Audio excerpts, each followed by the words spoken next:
E aí pessoal do CSGO Expert, sejam mais que bem-vindos aqui ao próximo vídeo da nossa série aqui de classes. E dessa vez vamos falar um pouco sobre a classe do suporte. Bom, a classe de suporte é uma classe bem importante e é uma classe bem interessante também.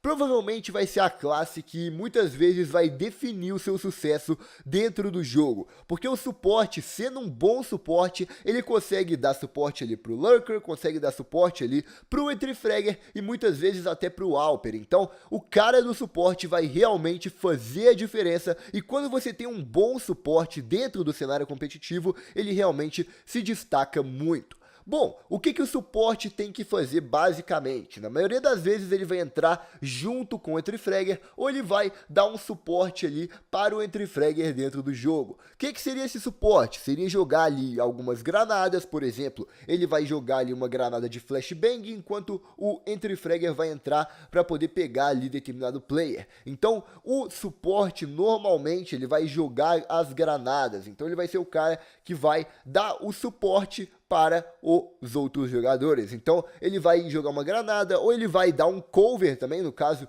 o Entry Fragger entra olhando para a esquerda, o suporte joga ali a granada de bang e depois entra olhando para a direita para poder dar ali aquele cover e tentar pegar algum player que possa tentar matar o Entry Fragger. Então a ideia do suporte é basicamente sempre estar ali. Muitas vezes ele vai entrar mais atrás, mas ele vai ter que saber todas as granadas, ele vai ter que saber fazer qual smoke, vai ter que saber fazer ali determinada bang, e ele vai ter que saber improvisar também muito bem, porque muitas vezes ali um jogador X vai estar em determinado local, então ele vai ter que saber improvisar muito bem, mas principalmente o que define o suporte é saber fazer as granadas, tá certo?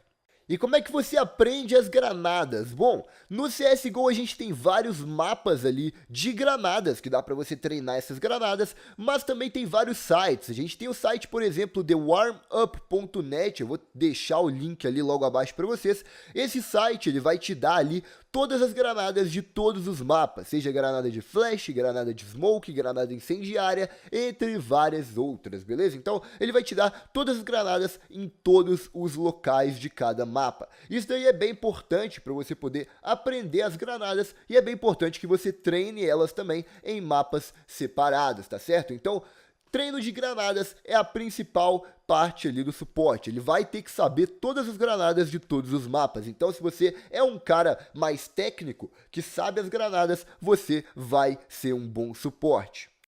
Mas outra coisa que você tem que ter em mente também, que é bem importante, é saber jogar as granadas na hora certa. Porque, como eu falei no jogo, a gente tem ali duas granadas de flash, uma granada explosiva e uma granada incendiária e a granada de fumaça também. Então a gente vai ter ali essas 4 granadas. Muitas vezes a gente joga elas por suposição, a gente não sabe exatamente onde é que o player tá, então a gente joga elas. Mas muitas vezes a tática pode mudar, se um player tá em determinado local, se você sabe que o player tá em determinado local, a tática provavelmente vai mudar totalmente. Então você tem que saber improvisar muito bem e tem que saber a hora certa para poder lançar cada granada. Mas basicamente é isso daí, a classe do suporte é bem importante, então estuda bastante que a sua principal função vai ser saber as granadas. Então vendo demos, vendo vídeos, vendo ali esse site warmup.net, jogando em mapas, você vai conseguir aprender bastante sobre as granadas. Isso daí vai ser muito útil para o seu jogo, tá certo?